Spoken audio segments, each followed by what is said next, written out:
when people pick up the Tribulation Survival Guide, How to Stay Alive When Everything is Dead, what do you hope it does for them when they read it? Initially, I still hope this. I kind of hope this was some sort of like a little bit of a Trojan horse that you kind of like slip stuff under the doorway with a little bit of humor as well too, to be able to speak to folks. But also, I think that ultimately, what grieves me the most is that the danger in all of this, when we talk about end times, isn't believing that the end might come. It's living like it doesn't matter until then. Right. And I feel like that's real spiritual damage that we've been given here.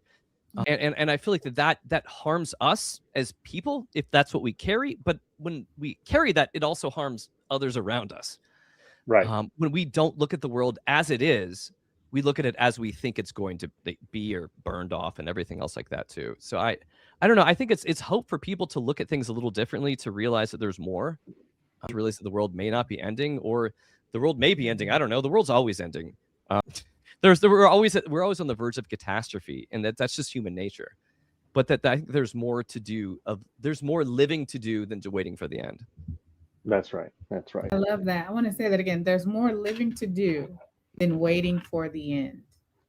And I hate that there's so many Christians who are just sitting around waiting for the end when there's so much life right now. Yes. And they ignore so much hell right now, waiting on heaven. Yeah. But and them ignoring it also creates hell on earth. Right now too. Yeah. And a lot of Christians are making hell on earth right now. Yeah. It's mostly Christians that are making hell on earth right now. At least where the United States is concerned, anyways. These people are professed Christians that are doing a lot of this wickedness. You, sir, are a marketing genius. I think I told you that.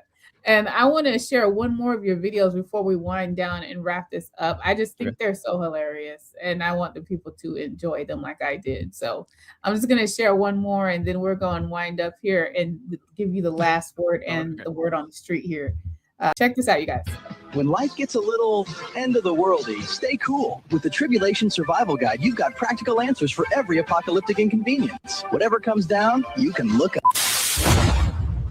The Tribulation Survival Guide.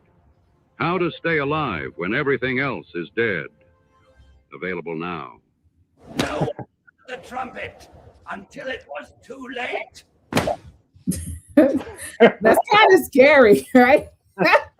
That's fantastic. He has several of those. And there's over 200 of these. So you look on TikTok, YouTube Reels. I got a little OCD on it, and it's led me to argue with a lot of Christians online over stupid things. It's good conversation starters. Jennifer Bagby says, it reminds me of the concept of being so heavenly minded that we become no earthly. I have heard that before, but it is on display right now. There's a lot of people that ain't no good right now. Yep.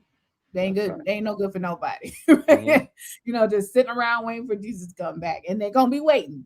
Because as far as I'm concerned, the kingdom is already here. That's what the scripture said. If it said that 2,000 years ago, surely it's still here now. It also makes me wish if they're waiting, just wait and stop voting.